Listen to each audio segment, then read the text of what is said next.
और अब आप खबर तो समझिए, बिहार में पूर्ण शराबबंदी है। शराबबंदी नीतीश कुमार के दिल के बेहद करीब है। शराबबंदी को लेकर सरकार ने तमाम जतन किए हैं और शराबबंदी को सफल बनाने के लिए ड्रोन से लेकर हेलीकॉप्टर तक का इस्तेमाल किया जा रहा है। शराबबंदी में चौकीदार, थानेदार से लेकर डीजीपी तक की जिम्मेदारी को भी तय कर दिया गया है। बावजूद इसके बिहार में शराब और शराबी रोज पकड़े जाते हैं। शराब से मौतों का सिलसिला भी थमने का नाम नहीं ले रहा है। हाल के दिनों की अगर बात करें तो धनतेरस को रोहतास जिले में संदिग्ध स्थिति में 5 लोगों की मौत हुई।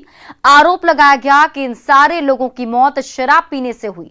अभी इन मौतों पर सियासत जारी ही थी कि बेगूसराय में भी 2 लोगों की संदिग्ध स्थिति में मौत हो गई।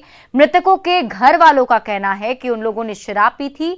तो ऐसे में अब सवाल है कि शराबबंदी में शराब आखिर आई कहां से बनाई गई जहरीली शराब, और समय पर पुलिस ने शराब को आखिर क्यों नहीं पकड़ा। और इससे भी बड़ा सवाल यह है कि मृतकों का पोस्टमार्टम आखिर क्यों नहीं कराया गया। अगर ये मौत शराब से हुई है तो इतनी बड़ी घटना पर कार्रवाई आखिर कब तक की जाएगी, ये वो तमाम सवाल हैं जो इस खबर के सामने आने के बाद उठ रहे हैं। बढ़ते हैं आगे। समस्तीपुर सदर अनुमंडल क्षेत्र के मुफस्सिल थाना क्षेत्र के करपूरी ग्राम में बेखौफ अपराधियों ने एसबीआई की शाखा को निशाना बनाया। 6 की संख्या में आए अपराधियों ने बैंक में आए ग्राहकों से 2,50,000 रुपए की लूट की।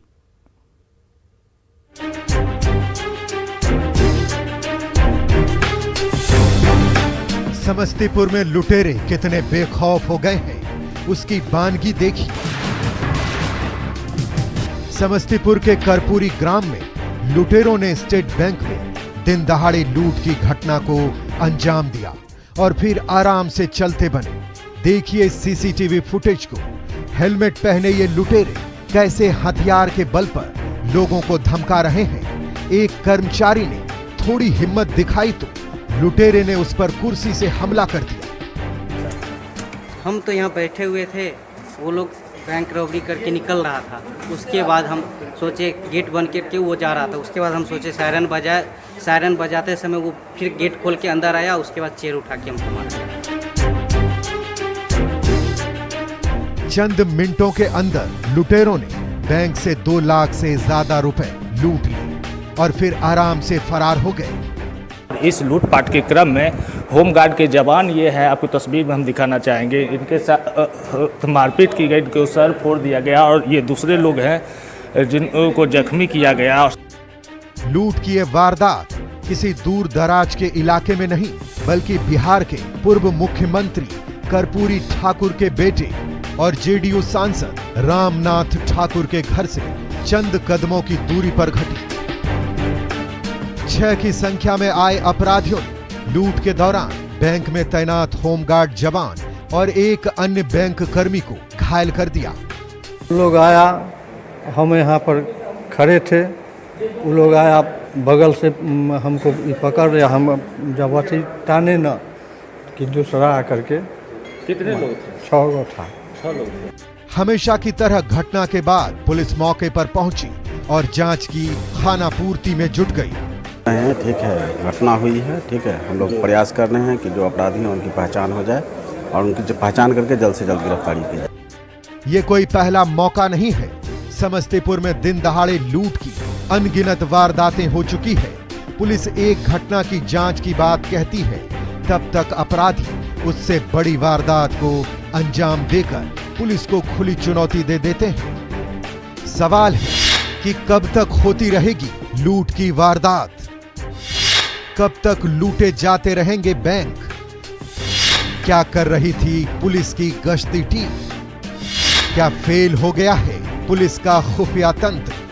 न्यूज़ 18 के लिए समस्तीपुर से मुकेश कुमार की रिपोर्ट।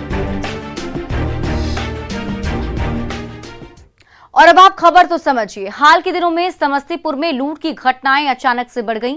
6 अक्टूबर को उजियारपुर थाना क्षेत्र के गांवपुर गांव के पास बैंक कर्मी से लूट की वारदात को अंजाम दिया गया था। वहीं 20 अक्टूबर को विभूतिपुर के सिंघिया में बंधन बैंक में अपराधियों ने 30,000 रुपए की लूट की थी। 23 अक्टूबर को ज्वेलर्स की दुकान से 8 की संख्या में आए अपराधियों ने करीब 4 लाख कैश और 2 लाख के गहने की लूट लिए थे। 23 अगस्त अगस्त को बहादुरपुर में पुराने दुर्गा स्थान के नजदीक जर्दा कारोबारी से 1.5 लाख रुपए की लूट हुई थी। बैंक लूट जैसी घटनाएं संगठित अपराध की श्रेणी में आता है। सरकार दावा करती है कि बिहार में संगठित अपराध कम हुए हैं, लेकिन हाल के दिनों में लूट की कई बड़ी वारदातें हो चुकी हैं। अब सवाल है कि क्या बिहार में बढ़ रहा है संगठित अपराध? क्या अपराधियों को पुलिस का डर नहीं रहा है, जो अपराधी इस तरीके से खुलेआम दिन दहाड़े जाकर लूटपाट की वारदात को अंजाम दे रहे हैं? बढ़ते हैं आगे। झारखंड प्रदेश कांग्रेस के कार्यकारी अध्यक्ष जलेश्वर महतो ब्राह्मण समुदाय पर आपत्तिजनक टिप्पणी करके विवादों में घिर गए हैं। ब्राह्मण समाज के साथ साथ बीजेपी ने कार्रवाई की मांग की है। बड़ी बड़ी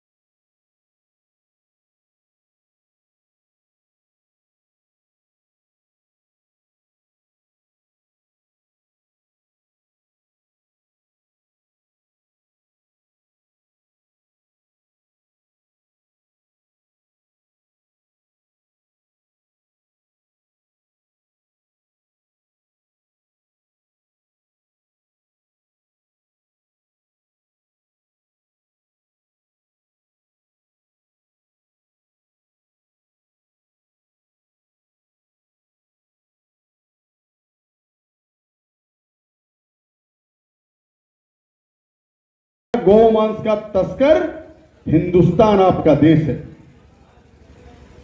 आप गूगल में देख लीजिए, अगर मैं गलत कह रहा हूं गूगल में देख लीजिए आप। और जितनी, ये राजनीतिक बात नहीं है, सच्चाई है इसलिए बोल रहा हूं, श्री कृष्ण भगवान सामने। और जितनी बड़ी बड़ी ऑटोमेटिक जो कसाई खाना जिसको कहते हैं वो ब्राह्मणों का है। बाबा क्षमा करेंगे, आप नहीं है उसमें, वो बहुत उच्च कोटि के लोग हैं वो, लेकिन नाम उसका जो दिया है वो नाम है ईसाई से। कांग्रेस नेता जलेश्वर महतो की विवादित बयानबाजी का ये वीडियो जैसे ही सोशल मीडिया में वायरल हुआ, राजनीतिक और सामाजिक हलकों में हंगामा मच गया। झारखंड प्रदेश कांग्रेस के कार्यकारी अध्यक्ष जलेश्वर महतो सबके निशाने पर आ गए। ब्राह्मण संगठनों का गुस्सा 7वें आसमान पर पहुंच गया।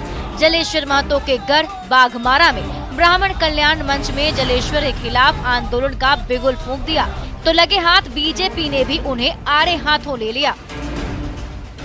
ऐसे ही लोग जातीय भावनाओं को भड़काकर अपनी राजनीति करते हैं। किसी समाज पर इस तरीके का प्रहार गैर उचित है। हम मांग करते हैं जलेश्वर महतो पर उचित कार्रवाई हो, इनकी गिरफ्तारी होनी चाहिए। कि वो बताएं कि वो कौन सा ब्राह्मण है, उनको आप सत्यापित कीजिए। और अगर आप सत्यापित नहीं करते हैं तो निश्चित तौर पे आपके ऊपर एक मुकदमा दर्ज होना चाहिए। ब्राह्मणों की सम्मान में जो आप ठेस पहुंचाने का कार्य किया है उसके विरुद्ध कहीं न कहीं जो है कानूनी कार्रवाई होनी चाहिए। ब्राह्मण समुदाय पर विवादित बयानबाजी करके जलेश्वर महतो बुरी तरह से फंस गए हैं। अब उन पर सियासी हमले तो हो ही रहे हैं, ब्राह्मण समुदाय भी उनसे नाराज हो गया है। लेकिन बड़ा सवाल ये है कि ऐसी टिप्पणी करके जलेश्वर महतो आखिर क्या साबित करना चाहते हैं? संजय गुप्ता, न्यूज़ 18, धनबाद।